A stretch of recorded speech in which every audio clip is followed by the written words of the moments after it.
Bienvenue dans le débat de France 24. Il est des événements qui marquent l'histoire d'un pays dans l'imaginaire collectif. L'attentat contre Charlie Hebdo, suivi 2 jours plus tard de la prise d'otage de l'hypercacher, reste un moment charnière.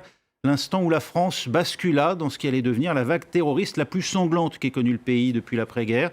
L'instant aussi où des millions de citoyens descendirent spontanément dans les rues pour scander « Je suis Charlie », scène inédite de fraternisation, avec la police notamment, auquel fit écho la solidarité que manifestèrent tant de pays à travers le monde. En témoigne la présence d'une 50aine de chefs d'État et de gouvernement à la grande marche qui traversa Paris le 11 janvier. Alors qu'on commémore aujourd'hui le 5e anniversaire de ce massacre, que reste-t-il de ce qu'on a appelé l'esprit Charlie ? Pour en parler, j'accueille, non pas pour en débattre, mais pour échanger leur point de vue. Lorraine Gay, vous êtes avocate de Charlie Hebdo. Bonjour, au cabinet de Richard Malka, qui est un compagnon de route. Oui, tout à fait. Je suis l'associé de Richard Malka et lui, il défend Charlie Hebdo depuis 27 ans. Moi, ça fait 10 ans maintenant. Et également parmi nous, Daniel Lecomte, journaliste et producteur. Bonjour Daniel Lecomte. Bonjour. Vous avez réalisé un documentaire « C'est dur d'être aimé par les cons » en 2008, dans lequel vous retracez le procès pour injure intenté contre Charlie Hebdo, après que l'hebdomadaire ait publié donc, les caricatures de Mahomet qui avaient déjà valu à la presse danoise les foudres des intégristes. Procès qui s'acheva, il faut le rappeler, par une relaxe. Et puis en 2015, l'humour à mort qui, comme son titre l'indique, revient sur l'attentat contre Charlie. Merci d'être avec nous. Je précise que toute l'équipe de Charlie Hebdo est retenue ce soir pour une grande soirée spéciale chez nos confrères de France Info, d'où le fait qu'aucun des membres de la rédaction, évidemment, n'a pu être parmi nous. Mais j'ai néanmoins à mes côtés l'avocat de cœur de Charlie Hebdo et puis l'avocate tout court du journal. J'en profite pour vous montrer, on va la voir tout de suite, la une du numéro que publie l'hebdomadaire à l'occasion donc, de cette journée particulière. Nouvelle censure, nouvelle dictature, lit-on en une de Charlie Hebdo. On voit ce qui ressemble à un dessinateur, les bras écrasés littéralement, c'est son outil de travail, par un téléphone portable où on distingue les applications des réseaux sociaux, Facebook, Twitter. C'est ça qui menace la liberté d'expression aujourd'hui, Daniel Lecomte ? Oui, je trouve qu'ils sont assez fers, nos amis de Charlie Hebdo, ce jour-là, parce que ce n'est pas de ces censures-là dont ils ont été les victimes après le 7 janvier et en 2008.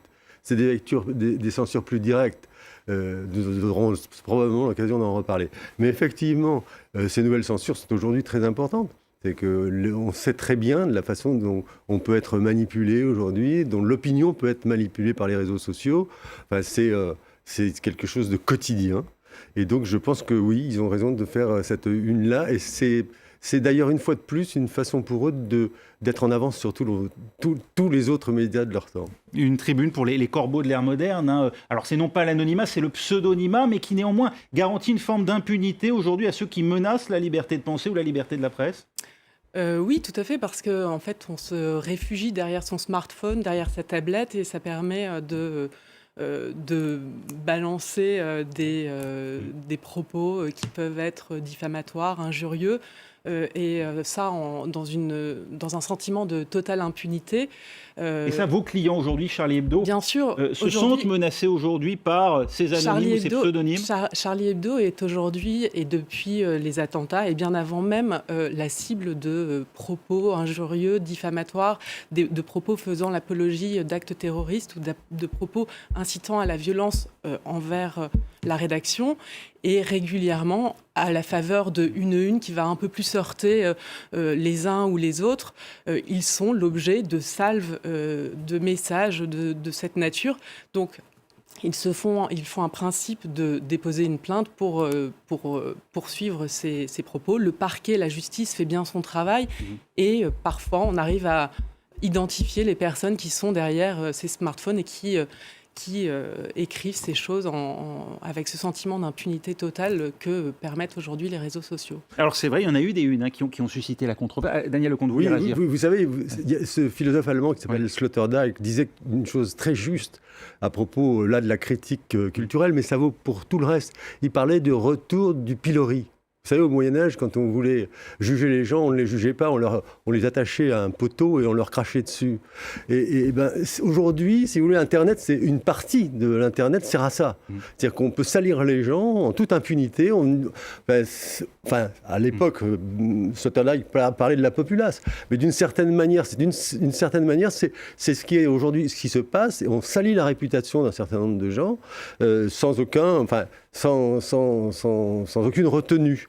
Or, Alors, pour revenir en revanche, pardon, c'est peut-être ça la question que vous vouliez me poser. Sur les unes qui ont pu choquer depuis le janvier 2015, parce qu'il y en a eu. Et Charlie Hebdo n'a pas mis fin, loin de là, à son activité, qui reste évidemment de se saisir de l'actualité, et puis évidemment de la brosser à grands traits. Alors, il y a eu un certain nombre d'unes, pas plus tard que tout récemment, ce télescopage d'hélicoptères de l'armée française dans le nord du Mali a choqué. Vous avez toujours été Charlie, quelles que soient les circonstances, Daniel Lecomte? Moi, j'ai toujours été Charlie. J'ai vécu, par exemple, on a fait l'avant-première du film que j'ai fait avec mon fils, L'humour à mort, on l'a fait à Toronto. Et j'ai accompagné Rhys à l'époque, il est venu avec moi pour accompagner ce film. Et si vous voulez, au moment même où on présentait ce film sur ce qu'il venait de subir, Rhys se prenait une salve, si vous voulez, d'appel au meurtre à la suite de la une qu'il avait fait sur le petit Ilan, vous savez, qui était mort sur les plages de... Voilà. Il avait fait une une qui n'avait rien à voir. Il avait traversé la Méditerranée. Qui avait traversé la Méditerranée. Ça n'avait rien à voir avec l'histoire des caricatures. Il y a des gens qui le condamnaient à mort pour ça, à ce moment-là. Et je me souviens de la situation de Rhys dans sa chambre d'hôtel. Je rentre dans sa chambre d'hôtel, il me dit « Regarde, Daniel, on va jamais s'en sortir. Ça n'a rien à voir avec ce qu'on vient de faire. Mais on me condamne à mort. On demande ma tête pour avoir fait cette une-là. » Et il dit, c'est terrifiant parce qu'on ne peut pas expliquer. L'humour, ça sert à déclencher la pensée. Et quand j'ai fait cette une, c'est pour déclencher la réflexion sur ce genre de choses. Si aujourd'hui on nous interdit de faire ça, si on nous censure de faire ça, c'est un retour en arrière extraordinaire qu'on est en train de vivre. Lorsque le général Lecointe se fend d'une lettre, par exemple, lettre ouverte, adressée à la rédaction de Charlie Hebdo, à la veille de l'obsèque justement de ces militaires français morts au Mali, pour expliquer l'état de choc qu'a pu susciter cette une pour les familles, et que Rhys lui répond, lui aussi, dans un édito public, vous trouvez que c'est la juste place effectivement du débat, et ça doit en rester là? Moi, je trouve que c'est bien comme ça. Bon, moi, je suis fils de résistant, donc ces choses-là me touchent profondément quand on touche à des militaires qui ont servi la France et qui ont donné leur vie pour ça. Donc, je vois, à titre personnel, ça me choque pas, mais ça me touche quand ces choses-là se passent. Mais voilà, je trouve que c'est la règle du jeu. Il faut accepter ça. C'est Lorraine Gay, voilà le cadre du débat, et encore une fois, on est libre de rire ou de ne pas rire, mais en tout cas, il n'y a pas matière, bien sûr, à proférer de menaces, ni même à judiciariser ce type de une lorsqu'on n'est pas d'accord. Non, mais bien sûr, mais c'est ce qu'avait dit très bien le tribunal puis la cour d'appel au moment du procès des caricatures, c'est-à-dire que Charlie Hebdo est un journal satirique. Ce sont des dessins, et après on sait ce qu'il y a dans ce journal, on est d'accord avec ces dessins ou on n'est pas d'accord, mais on n'a pas à les poursuivre parce qu'on n'est pas d'accord avec ces dessins. Donc ça ne donne pas matière à judiciarisation. On va peut-être revoir d'ailleurs des images du documentaire de Daniel Lecomte à l'époque. On est en 2008, le procès des caricatures a eu lieu l'année précédente. On a quelques images justement du documentaire.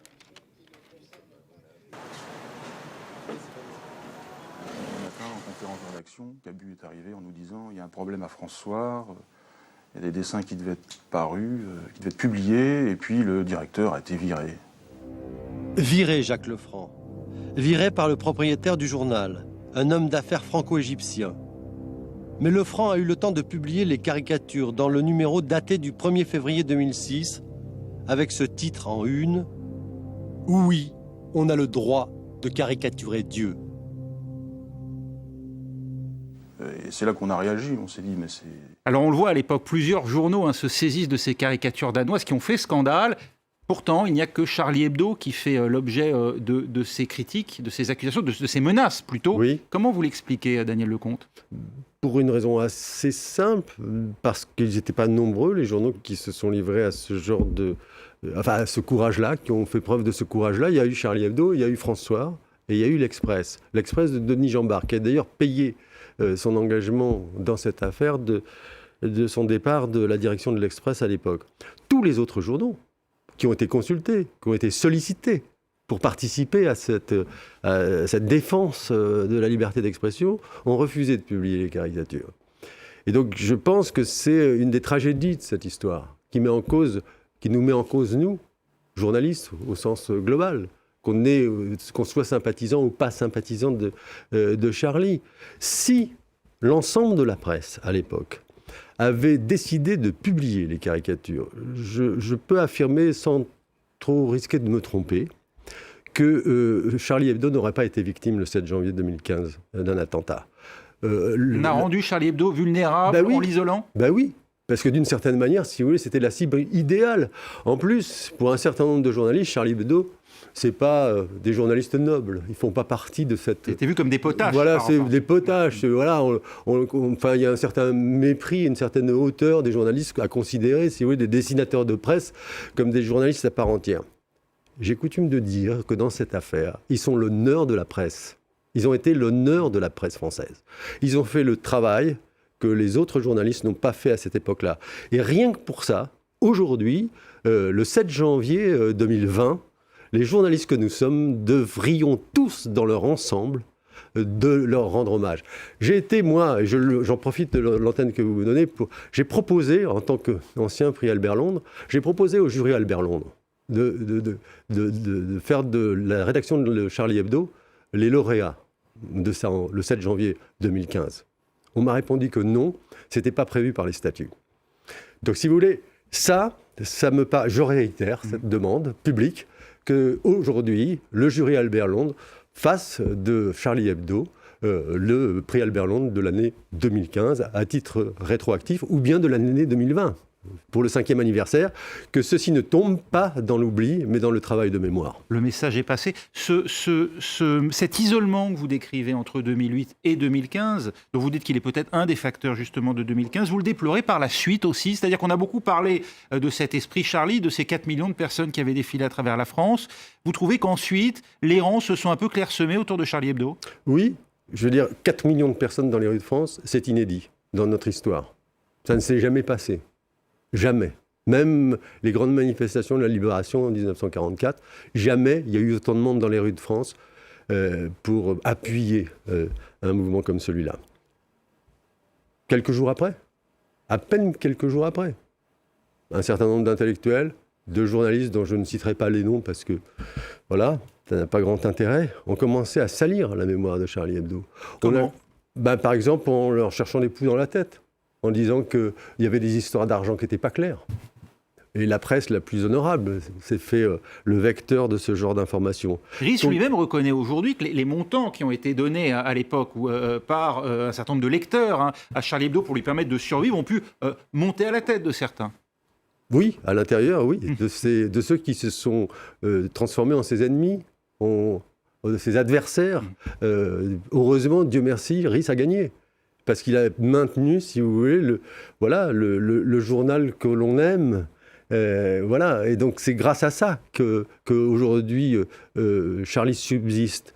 Mais si jamais ses adversaires, ses ennemis avaient eu raison de lui, je crains fort que Charlie Hebdo aujourd'hui, en tous les cas, ce Charlie que nous aimons, n'existerait plus. Maître Laurent Guy, il faut encore défendre Charlie Hebdo aujourd'hui, encore une menace qui pèse sur ce journal. Oui, quotidiennement. C'est quand même le seul journal de France qui travaille dans un environnement complètement bunkerisé, à une adresse inconnue du public qui ne figure pas dans l'ours du journal.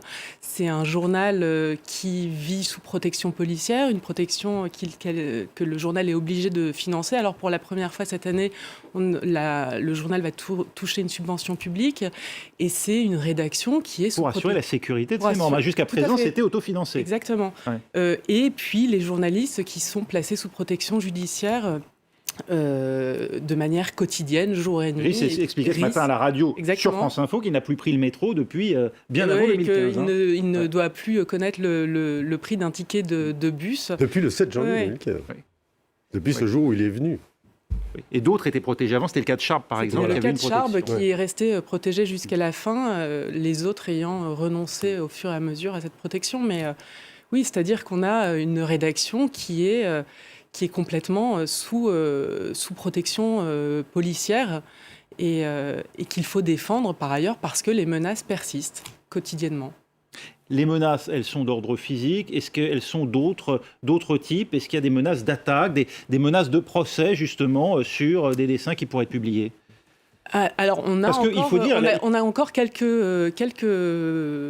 procédures en matière de diffamation et d'injure, ce qui était à l'origine quand même notre domaine d'intervention pour Charlie Hebdo. C'est-à-dire qu'on a Une intervention qui s'est modifiée, puisque à l'origine, on intervenait pour les défendre devant la 17e chambre de la presse, pour ces questions de diffamation et d'injure, ce qui était notamment le cas aussi pour le procès des caricatures. Aujourd'hui, on intervient devant des juridictions de droit commun pour les défendre pour des questions d'apologie d'actes terroristes ou d'incitation à la violence. On a voulu tuer Charlie physiquement. Est-ce que d'autres ont l'intention ou ont eu l'intention de tuer Charlie financièrement avec une succession d'actions en justice? Non. On n'a pas... Parce que c'est un journal dont on sait que l'équilibre financier n'a pas toujours été garanti. L'équilibre financier n'a pas toujours été garanti. Aujourd'hui, c'est un journal qui se vend plus que c'était le cas avant. Environ le double là, en diffusion. Voilà, exactement. Mais non, on n'a pas pour l'instant eu de procédure visant à assécher le journal de manière financière. L'enquête, elle, est officiellement close. Le procès, on le sait maintenant, il aura lieu du 4 mai au 10 juillet prochain. Vous suivrez les débats, Daniel Lecomte. Vous avez déjà fait 2 films. L'un donc, qui portait sur les caricatures et puis l'autre sur 2015. J'y pense. Ça va se dépendre un peu de ce que vont me dire les avocats. Si c'est un vrai procès, c'est-à-dire s'il met en cause les tueurs, sauf qu'ils sont morts. Reste, là c'est une conversation que nous devrons avoir. Reste quel type de film à faire si ne reste que des seconds couteaux. Il faudra alors peut-être faire le film sur le procès qui n'a pas eu lieu. Et qui aurait dû peut-être avoir lieu, vous pensez, oui. Avant je ne sais pas, ça, l'avocate que j'ai en face de moi me le dira. Mais en tous les cas, moi j'aurais souhaité qu'il y ait un procès public de ces attentats. Ça aurait permis de faire peut-être le travail de mémoire qu'il y a eu sur les caricatures de Mahomet, sur le procès des caricatures, qui a été un très grand procès, qui a ouvert les yeux à beaucoup de gens. Et un procès de cette nature, aujourd'hui, sur ces attentats, serait peut-être de nature aussi à ouvrir les yeux de tous ceux qui ont refermé un peu trop vite le journal Charlie Hebdo. Maître Laurent Nguet, 14 personnes sont envoyées aux assises sous le chef d'association de malfaiteurs terroristes, une dénomination d'ailleurs qui a permis de faire avancer la justice antiterroriste. On la doit au procureur François Molins, oui, notamment. Reste le commanditaire. Est-ce qu'on a fait toute la lumière aujourd'hui sur les responsables de cet attentat, de ces attentats, puisqu'il y a eu cette succession? Alors écoutez, les juges d'instruction ont fait un travail très approfondi pendant 5 ans. Et ont, je pense, renvoyé devant la cour d'assises toutes les personnes qui pouvaient l'être. Il y en a 3 qui sont absentes puisqu'elles sont, en Syrie. Et donc, aujourd'hui, on se retrouve effectivement avec des seconds couteaux puisque les principaux auteurs sont aujourd'hui décédés. Pour les frères Kouachi, c'est très compliqué parce qu'ils ont agi tous les deux dans une sorte de solitude et d'autarcie. Donc c'est très compliqué. Et on va avoir un procès assez particulier. Ce sera à suivre, évidemment, du 4 mai au 10 juillet prochain. Merci beaucoup, Daniel Lecomte, d'avoir été avec nous. Merci à vous, Maître Laurent Nguet. Voilà ce qu'on pouvait dire, donc 5 ans après l'attentat de Charlie Hebdo. Restez avec nous dans un instant, une nouvelle édition sur France 24.